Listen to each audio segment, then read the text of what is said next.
వర్షాలు సమృద్ధిగా కురవాలని కప్పతల్లి పూజలతో వర్ణదేవుణ్ణి ప్రార్థిస్తున్నారు కరీంనగర్ జిల్లా యువకులు.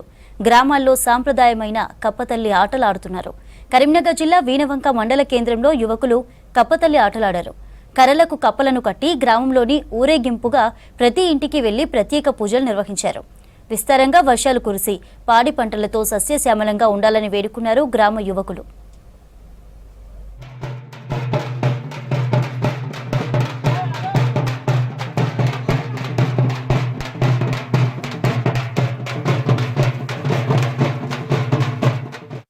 వీణవంక గ్రామంలో ఎస్సీ కాలనీలో అందరము కలిసి వర్షపాతం సరైన నెల రోజుల నుండి సరైన వర్షపాతం నమోదు కాకపోయినా ఈరోజు వర్షం పడాలని కప్పతల్లి ఆటను మొదలుపెట్టినాము. మరి దీని గురించి అయినా దేవుడు మన్నించి సకాలంలో వర్షాలు కురిసి అందరూ సంతోషాలతో ఉండాలని కోరుకుంటున్నాం. ఈరోజు వీణవంక ఎస్సీ గ్రామంలోని మాదిగ కులస్తులు అందరం కలిసి కప్పతల్లి ఆడడం జరుగుతుంది. అందరూ రైతులు ఇప్పటి వరకు చాలా ఇబ్బందులు పడుతారు. వర్షాలు లేక వర్షాలు కొట్టాలని కప్పతల్లిని ఆడడం జరుగుతుంది.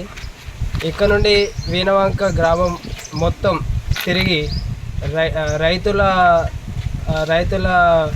ఇబ్బందులు పడుతున్న కారణంగా వారి సహకారాలు కూడా మాకు కావాలని, అందరూ పంట పొలాలు సరిగ్గా అందరి పండి అందరూ